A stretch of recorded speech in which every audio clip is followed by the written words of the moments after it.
Hey, what's up? Welcome in GC Live special Tuesday episode of the show. We were taking care of a little business on Monday, so no Monday show. So we are making up for it with a Tuesday show. And as always, we are brought to you by our good friend Clint Hammond of the Mortgage Network.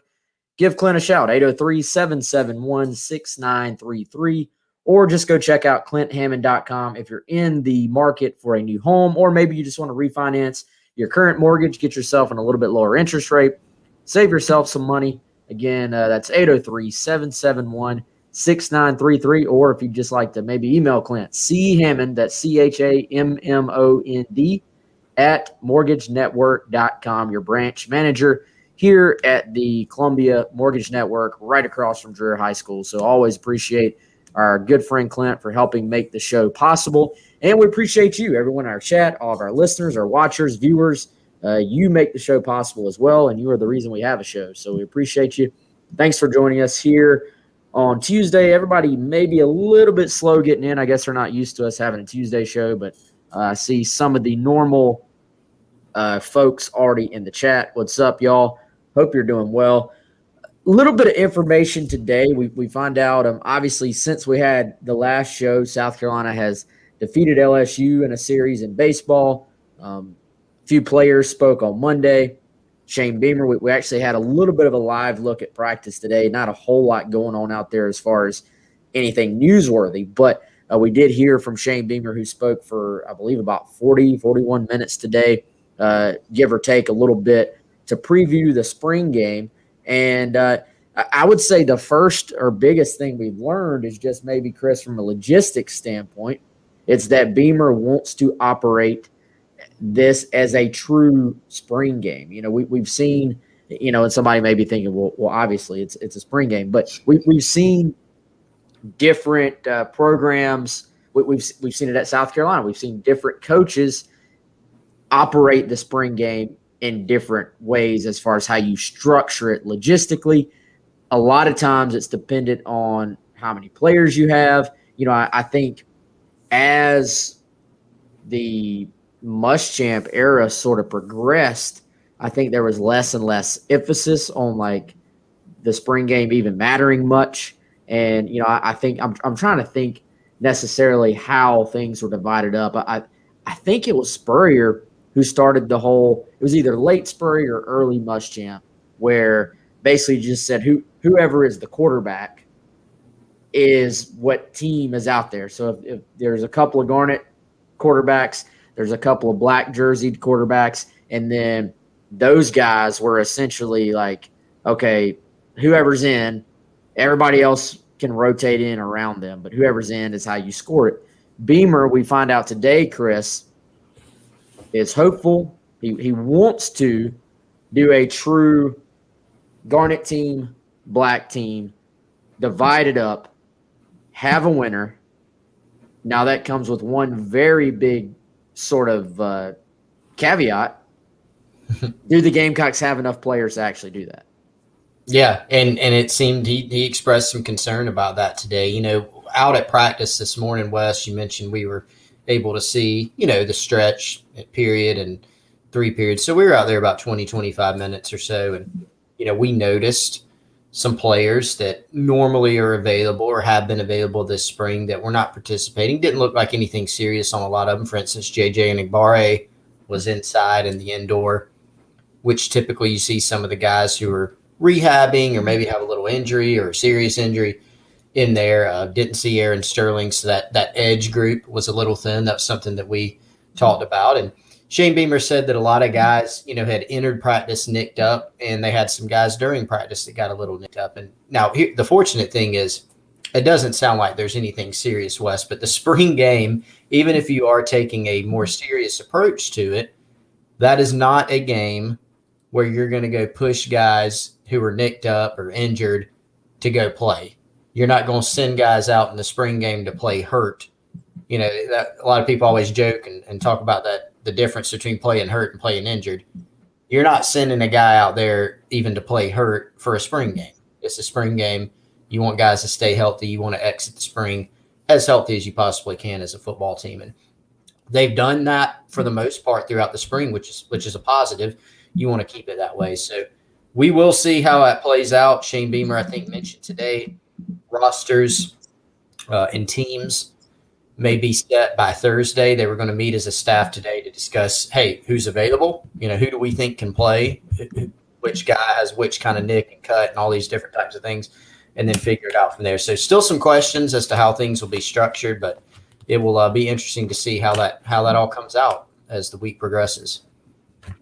Yeah, and Chris, Beamer made it sound like, today, the way he said it, I'm going to give you the exact quote here. There were some positions today when we finished practice that it would be very tough if things stay the way they are right now on Tuesday for us to be able to have a game, which is kind of an alarming sentence. I have to think they're going to have a spring game. I think maybe if things stay the way they are right now, it may be hard to have a spring game in the structure logistically that Beamer wants to have on Saturday. He clearly wants to, he separated these guys out. I didn't catch this the first time until I was listening back the second time. I thought he meant, like all Sunday I separated everybody out. He's had the team split up actually since the prior Sunday after the first scrimmage. So, I think you look for, and there's probably a good reason for it. I don't know his exact reasoning. He really wants to actually play this thing out like a real game. We'll see if they're able to do that. I would imagine if they're that limited, you probably, I think there's been times in the past where they've put some guys in like a third jersey color and have just said, we're going to roll you out there and just, we're going to rotate you in. And I wouldn't be surprised if they tried their best to have it separated out, but then, all right, y'all, you're going to play a bunch of snaps today if you're certain guys, just because at the end of the day, it's about, getting some entertainment value for the fans, but also I liked Beamer's point as well as yes, priority 1, goal 1, stay healthy. Priority 2, 3, 4, when you start looking at some of these other goals, it's go play in front of people. Even if you're talking about 15,000 people, hopefully it gets to that number. We'll see. We'll see what the weather is. You start talking about that though. How many of these guys, these newcomers, have really played in front of that many people? You're going to have, has Colton Gauthier ever played a game, played a high school game in front of 15,000 people? Has he played on, the game's not on ESPN National, but it's on SEC Network Plus. The cameras are rolling, so to speak. It's clearly not the same as 80,000 people, with an opponent in the, stadium's packed, everybody's pumped up, but it's a lot more, it's closer to that than just going out at practice with literally almost nobody out there and no crowd and no noise and stuff like that. So it's always interesting to see how guys respond once the pre-snap, pre-game jitters actually maybe show up a little bit and how they respond to that. It is. And, the added part of it is, like you said, Wes, at the opening of the show here, treating it like a game week. So not only on the field, playing in front of a much bigger crowd than some of these players have seen. Some of these guys have not seen a big crowd in a while. The lead up to that, how they're practicing, how they're structuring the week, trying to do it that way. For the game itself, do you think, now I was thinking about this, defensive tackle actually, and we got to look at those guys today, one of probably the deeper positions numbers-wise on this team. Still some questions there, right, as far as who's going to emerge. They need some guys to emerge. From a numbers standpoint, for instance, better today at deep tackle than on the edge, for instance. Do we see long snappers playing defensive tackle by the end of the spring game? Do we go Brad Lawing style, and do we see long snappers playing D tackle, or will we have to relegate long snappers to the secondary maybe? Because that is obviously a thin spot. Yeah, no, I don't think we're going to see any long snappers at DT. We may see some long snappers on the end at defensive end. Right. That's right. And I was trying to think. I know they actually had Tyreek Johnson working with the ends in practice today, the edge guys, I should say. I don't remember if he was with that group or the interior guys. Maybe you remember, Chris, at the beginning of the spring, but certainly was there early on, today in practice when we were able to watch. So, that's a position. Again, you got some veteran guys there. Does it matter at all if JJ Enagbare plays on Saturday in the grand scheme? No. I mean, this guy has played a ton. Now, I think there are guys, a Jordan Birch. Can Jordan Birch get something from going out there and getting some live reps? Absolutely. You're always walking that line that you don't want to get guys hurt. Yeah. But it's kind of, you can't just not practice, right? Like this, you can't just not ever scrimmage. Oh, I never want to get anybody hurt. There's a reason you have practice. There's a reason you have scrimmages. There's a reason where does it we're not going to play him against this team because we don't want to get somebody hurt. Like there has to be a line somewhere where you actually go play football right. And let guys get better and let guys show progress. So, I mean, I think there are a ton of young and or not even necessarily young, as far as are they a freshman or a junior or senior, whatever, young and or new guys. Can an EJ Jenkins get a lot from going out and playing a bunch on Saturday? He's not a young guy, but clearly he's transitioning to a new position. He's new to this level. That could go a long way, I think, for him on Saturday. Luke Doty, obviously, get him a bunch of reps. Don't let him go get hit. But there is a value to going out there and having a spring game this Saturday. Yeah, there is. And, I mean, I was thinking as you were saying that some of these veteran guys even that have been around a while, Tyreek Johnson, for instance, Wes, who, has been on the team for quite a while, but unfortunately has had some injuries. He has not played really with any significance. So that's a guy that even though he's not a freshman or a sophomore and going into year 2 in this program, he could stand to benefit. There's going to be some other guys that have been around a while that you'll want to get a good look at. Rick Sandage is a good example of that, of a guy that you want to continue to progress because you're going to need him to play some this year. Really anyone in the secondary. I mean, a lot of these guys come to mind. Arcendo Lewis, for instance, at linebacker, who, again, he's another that he's been around a bit, but he just hasn't really played, and he's missed a lot of practice time during the course of his career because of those injuries. He's had a couple injuries that have really hampered his progress, his development. So anytime you can get those guys on, you're going to want to see them. And there's certain guys, I mean, Beamer talked about Kevin Harris, for instance. Is he going to play some? Yeah. You don't need Kevin Harris out there getting 20 carries in the spring game. That doesn't do anything for you. But as a Quandre White or Rashad Amos, there are many guys on this team, all facets of the game, who need to get as much work as they can. Yeah, and I think, you can go play and you can tackle. You can also take a little extra precaution to protect your teammates. It's there. To me, there's probably a level of hitting where you can tackle to the ground, but without going out there trying to knock your teammates' heads off as well. Sure. So there is a way to go play and try to keep guys healthy. But I think you're right. Rashad Amos, Quandre White, Nathan Harris Waynick, the walk-on who's new. I think there's the receivers. We talked about how many dudes are in this receiver group.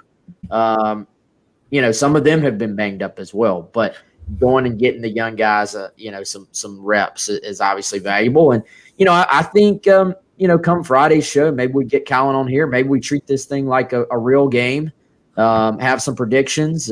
Maybe we do a little contest and sort of predict who's the, who are the standouts, who's the leading rusher in the game, who's the leading receiver. Because that's we've seen in the past.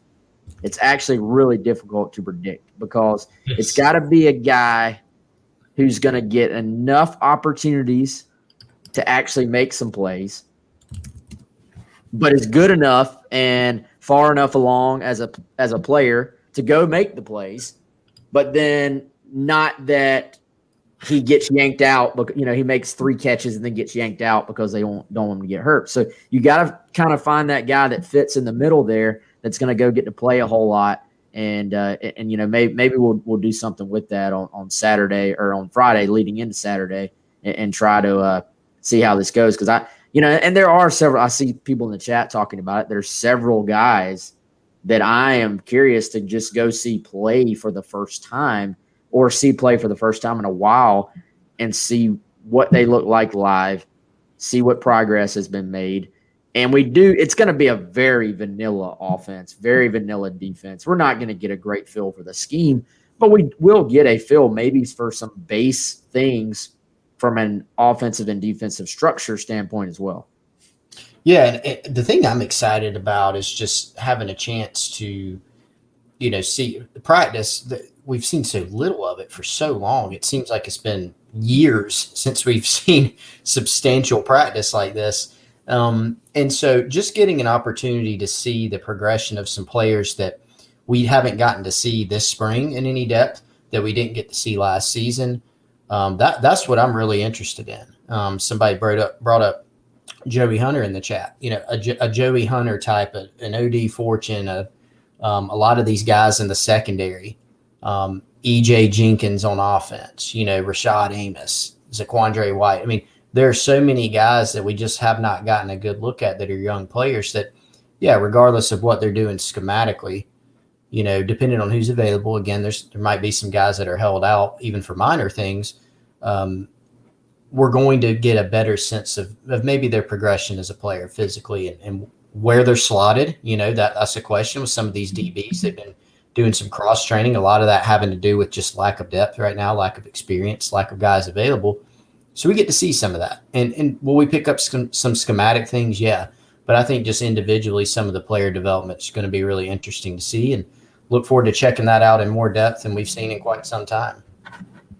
Got a question on here. Is our linebacking core going to be slim this year? I think that's one of those positions right now that is sort of maybe on the border of being, yes, potentially thin. I think it's basically a situation there where who can step up, who can show they're ready, or you have a couple of veterans. We went in depth about this on a couple of shows ago if you want to go back and watch it or listen to it. But you have two guys in Shirai Green and Brad Johnson, whose careers actually, there are some parallels here. They're both linebackers. They're both sort of been working with that first team group in the 4-2-5. They both are veteran guys. They're both sort of at new positions, and they both have dealt with injuries their entire career. They've been banged up several different times. So, I look at these as being a situation. Can they show they're ready? Can they stay healthy? And can they take advantage of what really is a massive opportunity? Then you start going behind them. How ready is a Debo Williams? How ready is a Mo Kaba? You mentioned Rosendo Lewis. Is he ready to be able to take a step forward, stay healthy, take advantage of that? That's a room right now you don't. To me, if I'm looking at like the three levels of the defense, I'm saying based on paper and spring feedback, you actually feel really good about the defensive line. In the secondary, we know that is a potentially thin group with questions, and people are going to have a prove it mindset there until they go do that. Linebackers, somewhere in between. Are the guys ready? Who is ready? Who's in a position to contribute there? Who's not? That's not answered yet, I think, is the best way to say it. Yeah, I think there are, from what we've picked up, Wes, and I think even from some things that have been said publicly, that's not a group where you say, okay, you feel outstanding about the two deep. You don't. Even if you feel pretty good about some of the guys there. We went into a lot of detail on this recently. Some of the position changes, Brad Johnson moving from that Sam Buck, edge type of slot to now he's playing more of a true linebacker slot. That is at a minimum a question, right, as to how it translates in the game. You've got some guys that are a little short on experience who, a Jamar Brown, he's played some, yes, but he's been banged up. He missed almost all of last season. So now he's transitioning into a new scheme. He's still, although he's been around a while, a relatively young player in terms of experience. You have Sherrod Green now playing the Mike position. You've got Damani Staley, who's played a good bit of ball, but he's still around as a depth guy. So Mo Kaba, again, same boat, young players. So there's a lot of projecting. Even if you feel pretty good about some of the talent there, I think as a coach within this program, you're probably a little bit worried about the experience and just how some of these moves may stick. Some of them were made, I think, out of necessity. I mean, you lose Ernest Jones. That's not something you can do anything about. You would love to have Ernest Jones. So what do? You try to make a corresponding move based on what you have. And more help in the summer with, a couple guys Pete Limbo mentioned, Colby Fields, Bam Scott. You get those guys and maybe they can help, but they're not here for spring. And to some degree, that's going to be a wait and see to see how ready those guys are as well. So it is still a question mark. I still think it's a concern spot or a little bit of a prove it spot, not as much as DB because of some of I think they're facing a real numbers crunch there in addition to a lot of the guys they lost to for a lot of different reasons in the offseason. Good question here from Alex. He says, you mentioned how both the offense and the defense will be more vanilla in the spring or in the game. How much install should a team hope to have done with the schemes by this point in the spring? Alex, I would dare say there's 90% of the offense and defense in at this point.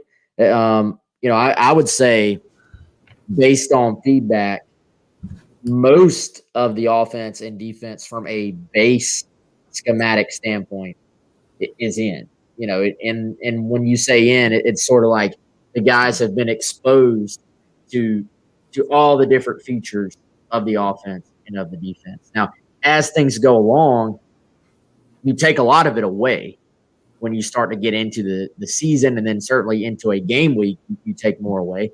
And then you add, if we're not counting sort of the additions each week, everybody's going to install a new wrinkle or two or three or four at a game week situation, right? But as far as big picture, is the offense in? Is the defense in? I mean, for the most part, the scheme is in, and they will just continue to tweak as they go. Maybe you go, maybe you sit around, you watch some film, or maybe you go to a coaching clinic during the summer and maybe you see something you like. These coaches are always tweaking things, but the big picture part of the scheme is already in. Now, Saturday, you really limit things. One, you don't want stuff on film. Frankly, if there's, these practices aren't open, people aren't able to see what you're doing.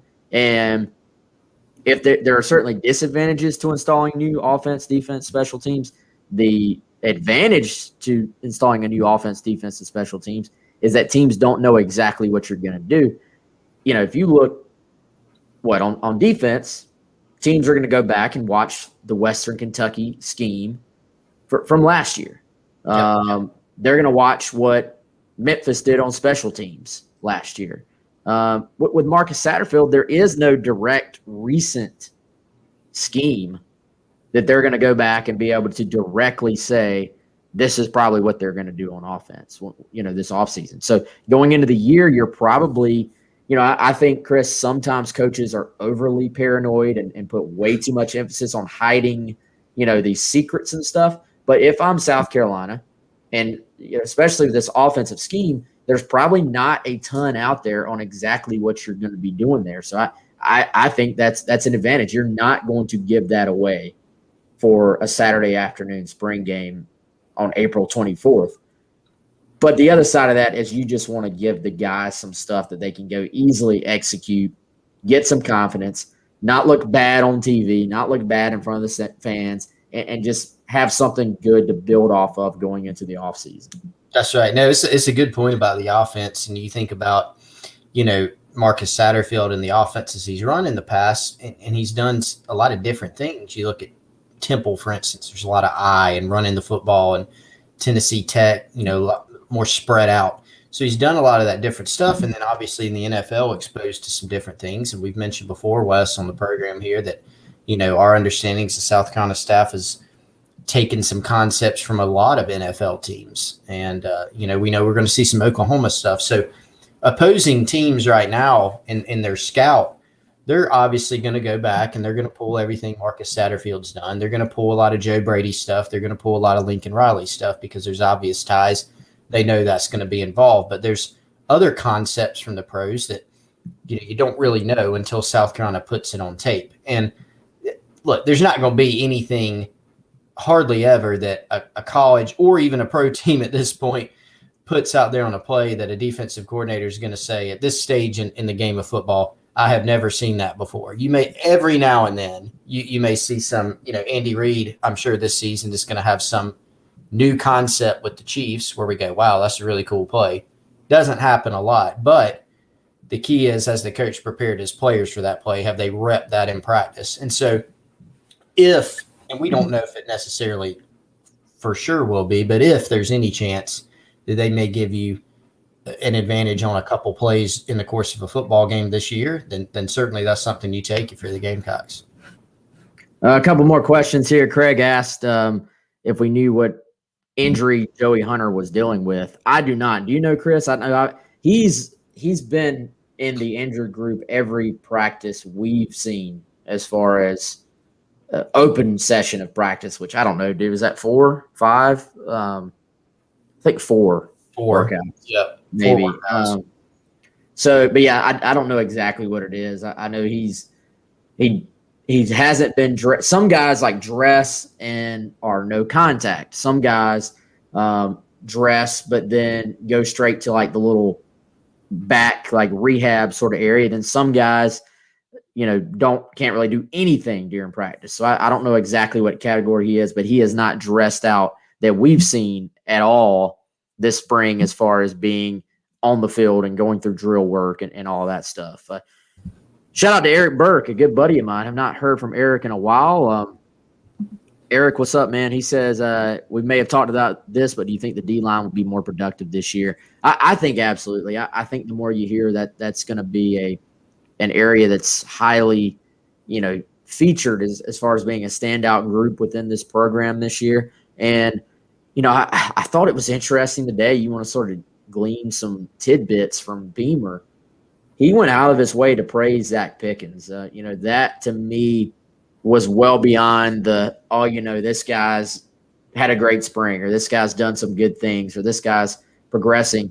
He went as far as to say Pickens has been in the backfield pretty much all day on Saturday and has been making plays like that all spring.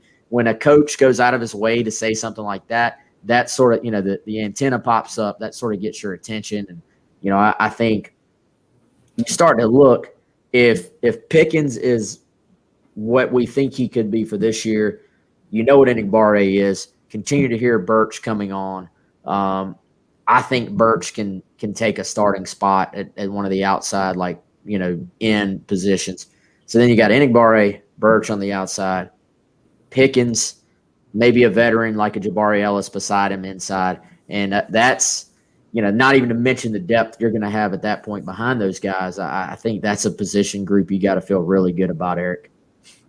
Yeah, I agree. And, the depth you mentioned, Aaron Sterling, who started and played quite well in a bunch of football games for this team. Enigbare had a really good, again, overshadowed by the just very poor year overall, but played really well. I was talking to an NFL guy the other day, and JJ Enigbare came up and said, yeah, that kid's really good. Right now, going into his senior year, before we're even into the summer of that, right now, the book on him is apparently he's got a chance to be, maybe a second-round type pick right now.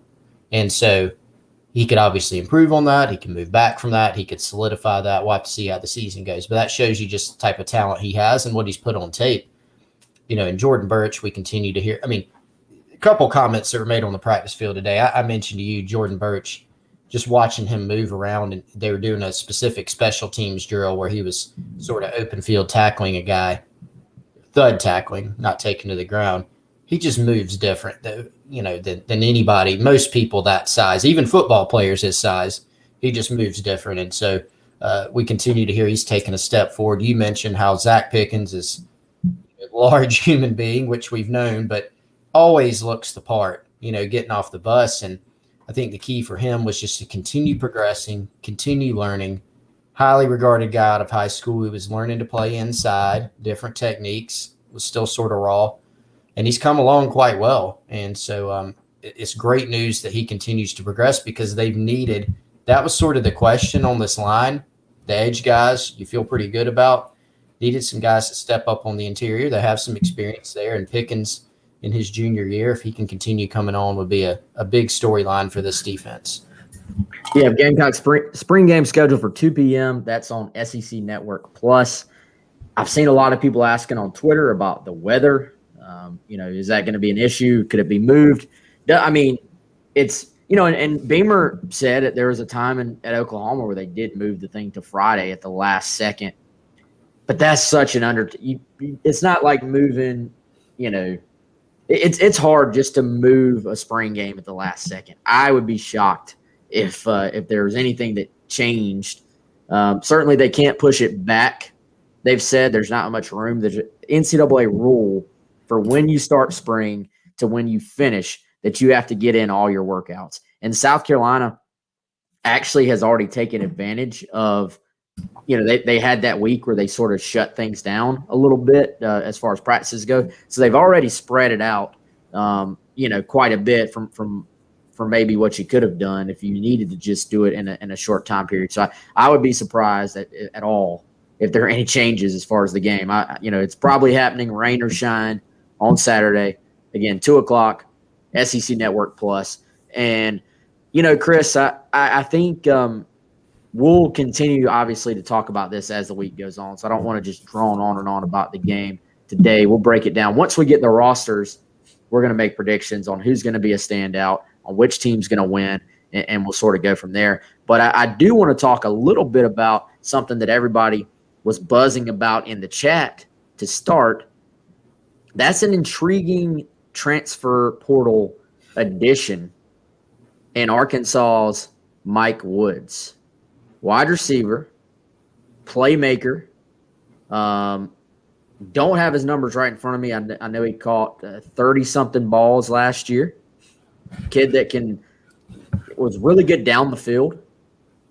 And obviously, Chris has a connection in that he was coached by Justin Stepp at Arkansas. Now, I've done some digging on this. I think that, for one, I can say with certainty this is not a situation where, sometimes a guy enters the portal and it's just locked in. Oh, he's going to that school. This is not a situation where that he is just locked in like, oh, he's going to go follow his former coach. Like, it's not something where South Carolina is definitely going to get him or even going to have a great shot with him at this point. Now, from what I've heard, South Carolina, if Woods is interested, they would obviously be very interested. What he did at Arkansas, the connection there with Stepp, those two have a good relationship. I think that goes both ways from what I've heard. There may be an end there for South Carolina. I also believe, based on what I've heard from some people near Woods, that he is looking for a pretty solidified situation where he's going to go in and feel good about being in an offense where he's going to get the ball delivered to him, that he's going to be able to go make plays, even more so than he was at Arkansas this year. So there may be something there to fight for South Carolina, where obviously this is a program in year one under the staff, and you're trying to establish things offensively. So I think it's kind of a pro. If you were making a chart right now, there are some pros in South Carolina's favor. The other side of that, though, there are some cons that I don't think work in South Carolina's favor at all here. Big picture answer, though, for people asking, keep an eye on it. Let's see where it goes. And yes, absolutely, even if he is maybe even a little bit right now, you'd probably say almost in the long shot category, this dude would definitely help South Carolina if they were able to get him. Yeah, it would be a huge acquisition. And a couple more things that I would just add there, Wes. The Justin Stepp connection, not only did Stepp recruit him, coach him in Arkansas, Woods, to illustrate how close they were, Woods was committed to Justin Stepp at SMU when he worked there with Chad Morris. Once Stepp moved to Arkansas with Chad Morris, then Woods also flipped to Arkansas. So good relationship with the staff then, and has kept that with Justin Stepp. To your point about wanting an offense that could feature him, again, great point in that rival recruiters, people going after Woods, there will be many of them with a guy with his talent level. are really going to harp on that. One school that I would think, that I don't know for sure, maybe you've heard a little bit about this, Texas, home state for Mike Woods, has said in the past that he grew up a Texas fan. That was sort of his dream school growing up. Head coach of Texas is, of course, Steve Sarkisian, who is a really good offensive mind, but has also happened to coach last couple years at Alabama, who has produced a huge run of really, really good wide receivers who are talented. So I would think watch Texas. South Carolina obviously has the ties, but I think he laid it out really well. Just wanted to throw those couple points in. Yeah, and when I say in this instance, when I say maybe a bit of a long shot, I mean more in the fact that we don't necessarily – it's so early, and generally a lot of times guys in the transfer portal have a decent idea of where they're going. Now, in Wood's case, like you said, Chris, this guy's going to have options. Like, I think he could go help about anywhere in the country.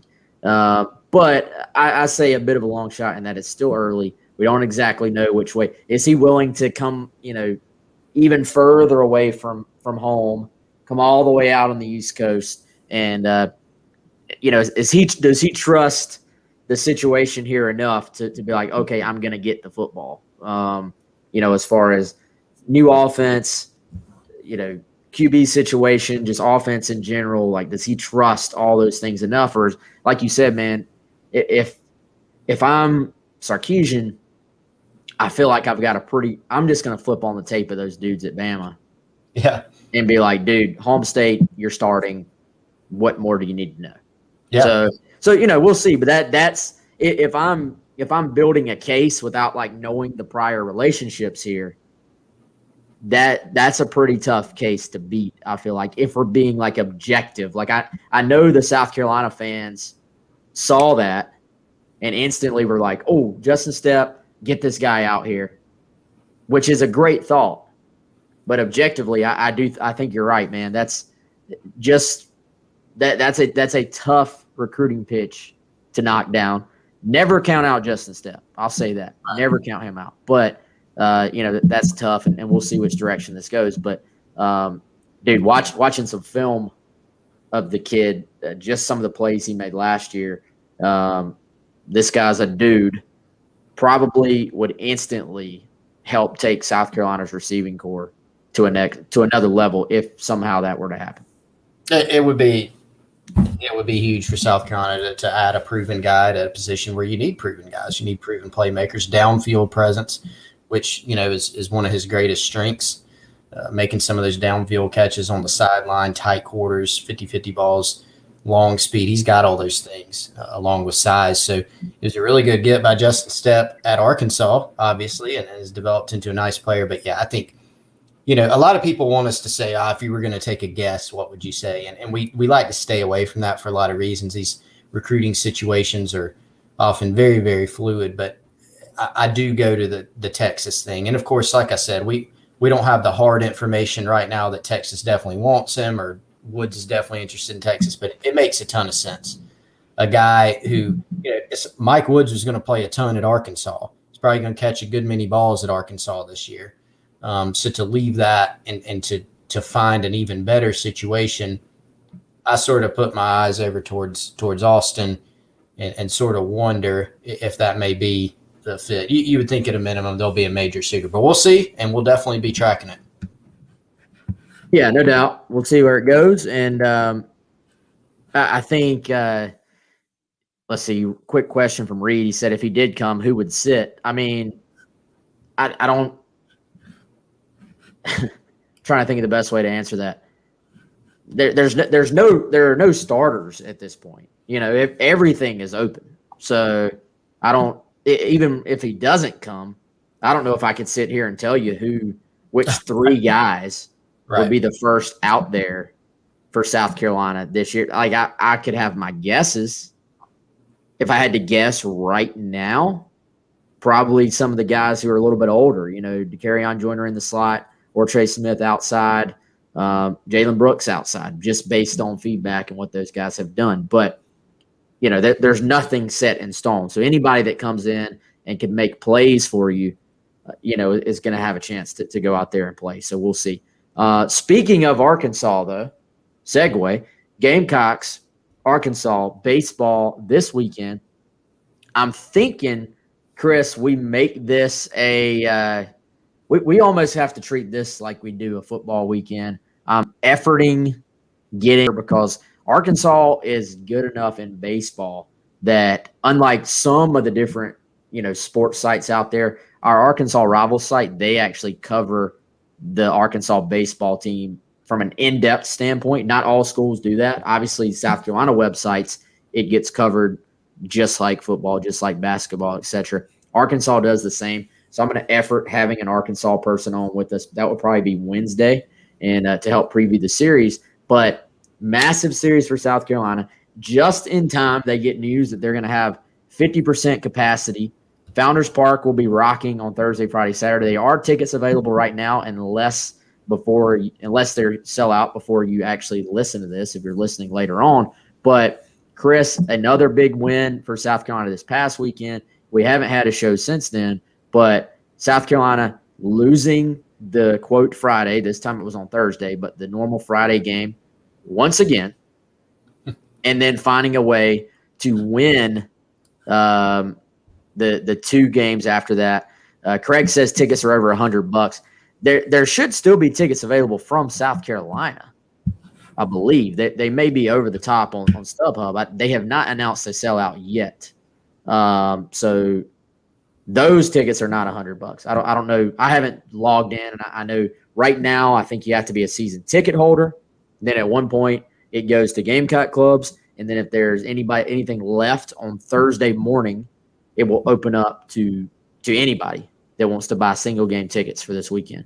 But Chris, before we dive into Arkansas, we'll dive into it later this week, another big series win at LSU, and just let's call it what it is. 7th inning, game 2 overall, but game 1 of Saturday. Yep. And in this case, the 7th inning equals the 9th inning because the final inning of the game was a weird 7-inning doubleheader thing. South Carolina looked LSU in the eye and took their soul, basically, and then just beat the heck out of them in game 3 of the series. Yeah. So what a comeback. That was impressive, dude. Clutch hit after clutch hit. Huge. You can't even – there are not words to describe when you look at the rest of the schedule how big it was for South Carolina to come through in that inning. It was. I mean, you're up against it. You kept having the feeling in that game 2 throughout where, gosh, South Carolina, it seems like they're close to maybe breaking through, and they didn't. And then all of a sudden you're up against it in the 7th inning in a 7-inning game. And so they had to make something happen, and they did. And after that, like you said, it seemed like that sort of took the wind out of LSU's sails a little bit.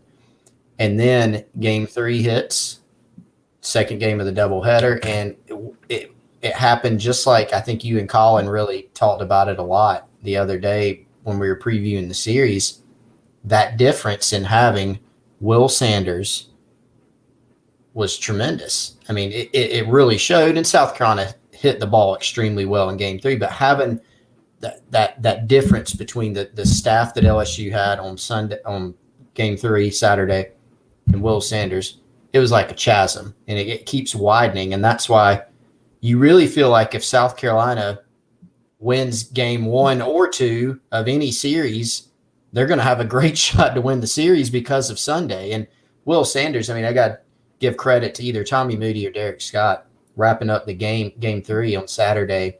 Will Sanders has not had any appearance this year in which he's walked more than one, whether it was start or relief or whatever it may be. That's impressive. I mean, he's really, really good. And I did mention that, I was going to reveal my new MVP of this team, which seems to change weekly. It is Colin Burgess. His SEC batting average, on-base percentage, all that stuff is really good. He continues to mow down runners, solid as a rock as a catcher, and comes up with clutch hits. And so I think he's really been excellent for this team. Yes, Colin Burgess, aka Tum Tum from the Three Ninjas of our childhood, Right. and a guy that very I don't think he's underrated as a defensive player because we see what he is capable of as a defensive player, but very underrated as a hitter. Has improved as the year has gone on, and doesn't really strike out, and has consistently good at bats. So not the fastest man on the planet, but other than that, a very very good baseball player, gutsy dude, just fight. I mean, he's always like limping around, hobbling around, but finds a way. And you got it. You know what? You go back, you look at those national championship teams. Not saying this is a national championship team, but you look at those teams. For every Jackie Bradley Jr., Christian Walker, just absolute stud that ended up playing Major League Baseball. You got to have a few dirt bags too. You know, you got to have an Adrian Morales, a guy that just refuses to quit. And Burgess is one of those. But, man, David Mendham has the bat coming around a little bit. He had a huge weekend. And he was a guy that just absolutely struggled for a stretch there, I feel like, was really good coming in, had a struggle, and now has found his swing and is really seeing the ball well. That helps this lineup tremendously. You look, George Khalil is having better at bats the last probably 3 weeks or so, and just really churned it out, I think, and has put this offense in a situation where, I mean, you saw it at its best on the final Saturday game when they were able to sort of let loose. And I think, again, y'all, that's the difference. You have these pitchers, these third pitchers, like Sunday guys for other teams. They get out there and they either don't have their stuff isn't near as good, or they have good stuff, but they're young and they start trying to nibble at the plate. They get too scared to throw the ball over the plate and they start walking people all over the place. Will Sanders makes every single team earn it. And most of the time his stuff is good enough that they're not going to consistently get on base with him. So if you go into Sunday knowing you're going to get a start where your guy's going to go 5-6 innings and he's going to give up like a run or two or less, you're going to win a ton of Sunday games like that. So yes, we'll see if that continues this week. Huge Thursday, Friday, Saturday matchup. Arkansas, they're number one on at least some of the polls. There's like literally 35 college baseball polls that there's way too many. I don't know which ones are official. Maybe we should start our own poll. But that's right. Arkansas is really good. I know that. And Founders Park will be absolutely not packed, but more packed than it has been in a long time. So that would be very exciting. Chris, I'm excited. I feel like there's a little buzz in Columbia now for this one. There is two really good teams, and Arkansas, as advertised. I mean, you want to put them 1, 2, wherever. It's easy to see from a resume standpoint that they're one of the best teams, if not the best team in the country. And we'll see how South Carolina stacks up. They may have a claim to be playing as the best team in the country if they can beat Arkansas. We'll see. But you look at what they did. I mean, Arkansas's schedule, man. We talk about South Carolina's schedule. Arkansas's got a tough one too. They opened the season, and these are current rankings. Okay, so I think it's even more helpful to look at how teams have progressed since these games. They open with wins consecutively over number 3 Texas Tech, number 9 Texas, and number 10 TCU. They won all those in a row. They haven't lost a series this year. They've beaten Louisiana Tech, who's top 25 in a series. They swept number 3 Mississippi State at the time. They beat Ole Miss, who's a top 5 team. So they're really good. And they've dropped a couple. I know they dropped a Sunday contest to A&M. They dropped a Sunday contest to Louisiana Tech. So they've shown some vulnerabilities to giving up runs on Sundays at times, or being a little bit more vulnerable in those games. So if you're South Carolina, that's something I think you think about. You need to be able to take game 1, game 2, and they can put up runs in bunches. They beat a team 26-1, Arkansas Pine Bluff this year, and they put up a lot of double digits in the run category. So really offensively, a lot of firepower, and their pitching's really good too. So I think Wes, the key, and I don't look, I'm not out here handing out an automatic L to anybody that South Carolina plays on Sunday. It sounds kind of like you are, Chris. Yeah, right. But you would tend to favor South Carolina in Sunday games if you're going to start picking games, right? Just because they do have that advantage of the Will Sanders factor. So I think for South Carolina, the key is obviously you got to take care of business on Sunday, but take one of those first two and you feel much better about your chances of scoring a huge series win. So I think what we've seen, the theme the past few weeks, and I don't know why or what to attribute it to, struggled a little bit with runners in scoring positions or getting the bats going during the game one of these past few series. And Thomas Farr has been a little bit off, especially in the early goings of some of his outings. If you do that against Arkansas, it might spell trouble because of how hot their bats can get. So that, to me, will be a key, is how does Thomas Farr look in game one coming out early? If he's solid, you're going to feel a lot better about this series, I think. Gamecock Russ says, at worst, if South Carolina wins 1 of 3, I'm not mad. If South Carolina upsets and wins 2 of 3, I'm ecstatic. And if South Carolina wins 3 of 3, I'm going to transcend into a new realm. So if South Carolina, not even sweeps, if South Carolina wins 2 of 3 this weekend, then the excitement level will hit an entirely new realm, to steal Russ's word there, heading into the final little stretch of this season. So big, yes, tough series, tough games. Don't get me wrong, very tough. But lots of opportunities for South Carolina for statement-type wins heading into the tournament down the road as well. So it will be a fun weekend for South Carolina. And let's see, I wanted to hit the chat a little bit more. What's up, William Howell? Good friend of the show, good friend of Gamecock Central, Gamecock Central subscriber.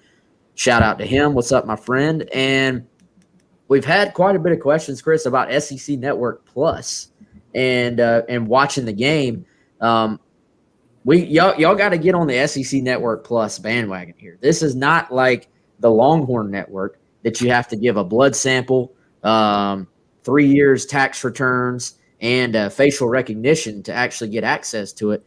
SEC Network Plus is awesome. Like, you can watch, so there is always something on that app. All you got to do is have, for one, you can do it on your computer, but you want to put it on the big screen, Fire Stick, Roku, PlayStation 4, Xbox One, whatever you have, just download the ESPN app.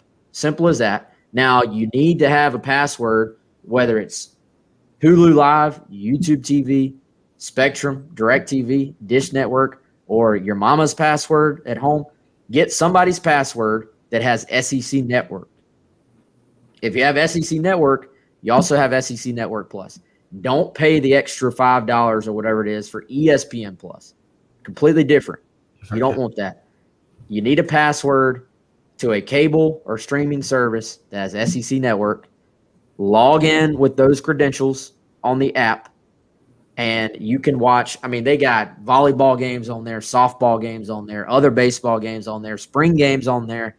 If you want to watch a sport, you can watch. You can find something to watch. There's probably something going on. So y'all got to get on board with the SEC Network Plus. It's not near as tough as Longhorn, and really, well, as much as we talk junk about how things are done sometimes, I think the SEC did a really good job with making their everything so accessible through the SEC Network. And almost all the baseball games, if they're not on TV, they're available on there.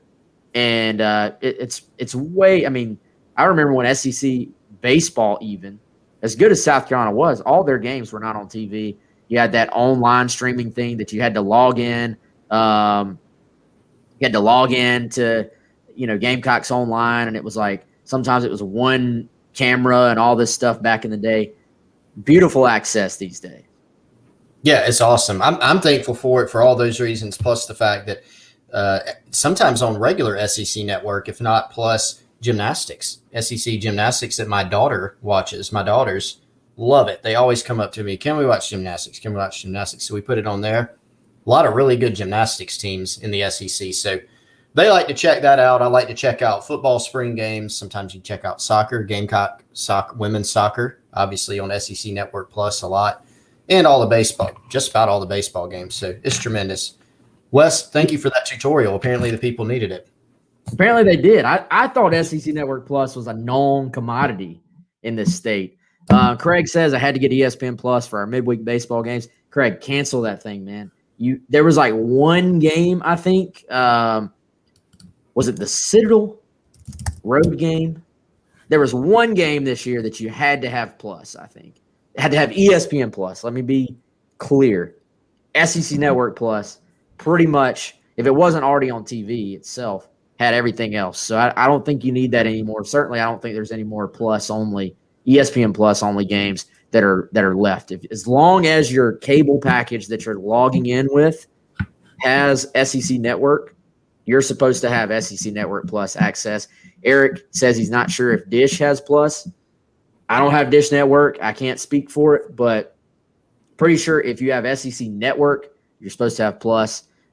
Craig says I have YouTube TV. You are good with YouTube TV. If you just, I can vouch that one personally. If you just log in with your YouTube TV credentials on the ESPN app, or you can just go to watchespn.com if you want to watch it on your laptop. But you can do the app on Fire Stick, on iPad, PlayStation, Xbox.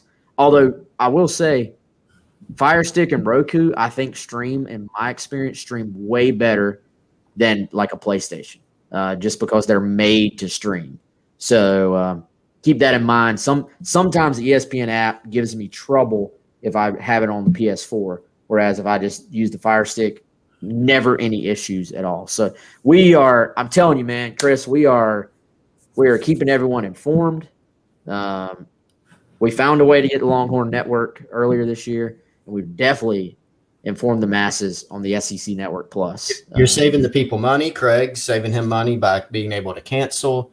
I don't know if ESPN appreciates that because they would like to keep him. But for anybody that is now canceling your streaming service, you can use that money, of course, to subscribe to Gamecock Central, which is a much better investment because you do need that. You do not need ESPN Plus unless you watch a lot of soccer like I do. I did confirm also, since we're handing out free info, no other South Carolina baseball game this season is on anything other than SEC Network or SEC Network Plus, with the exception of the May 11th game against Clemson.